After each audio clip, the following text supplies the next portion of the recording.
Hello guys, welcome back to another FIFA 21 video. Today I'm going to show you these 4-1-3-2 custom tactics and play instructions in FIFA 21.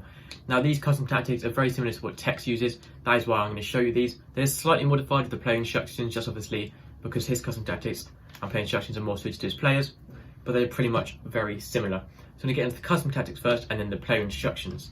So for the custom tactics, you want to use press after possession loss. I've tried all these custom tactics and play instructions out, and it's a really good formation. I do recommend trying it out if you haven't already.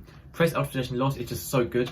Your team just basically has sort of permanently team press on. It does fatigue your players quite quickly, but at this point in the game, most players do have good stamina by this point really, so it doesn't really make much difference, especially post-patch. They have reduced the amount of stamina loss, so it isn't too bad anymore.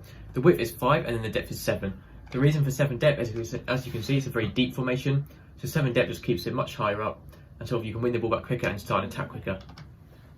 If you're not comfortable defending on 7, you can drop it down to 5 or 6, but I would try and use 7 if you can. The defensive style is long ball, the same reason as the high depth, just to sort of get an attack going very quickly. Long ball just gets it straight to the strikers in the left mids and right mids, and you can start an attack very nicely. There's not very many midfielders on this formation, so it's pretty good just to use long balls. It sort of skips out the midfielders sometimes.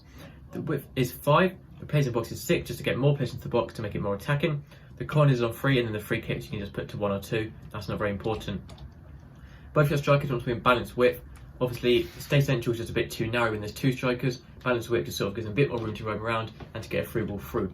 Getting behind sort of makes them run forward, makes the strikers go forward, run through the defence. It is very useful to use getting behind. And stay forward just keeps the strikers at the top of the pitch. They're always up there, which works well, especially with long ball. So that is for both your strikers. For your centre mid, obviously there's no cam in this formation, there's just a centre mid and a CDM. So that's why it's a bit defensive. So if your centre mid, I recommend just leave them completely default, apart from to use cover centre, so sending that centre of the pitch, holding on to the midfield. You don't really want to change anything else there at all. You can use get forward though. I would recommend actually using get forward for most people, as you already have a lot of defensive help. You don't need your centre mid dropping back as well. So I do recommend using get forward and also get into the box across to help overload the box. For your CDM, you want to use the same with cover centre. You also want to use cut past and instead of the opposition making through balls through, and stay back while attacking, so they're always staying back in the CDM role, helping out the defence. For your left mid and right mid, you want to be using pretty much just everything completely default, apart from do make sure you have stay forward on.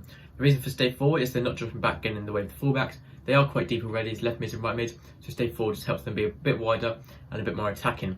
For your fullbacks, leave them completely default. Well, I actually do use overlap though, so they make an overlap and run on the outside, and I do recommend most people to stay back while attacking. The reason for this is obviously it keeps the defensive line much easier to defend with, and they're not getting in the way of the left mids and right mids.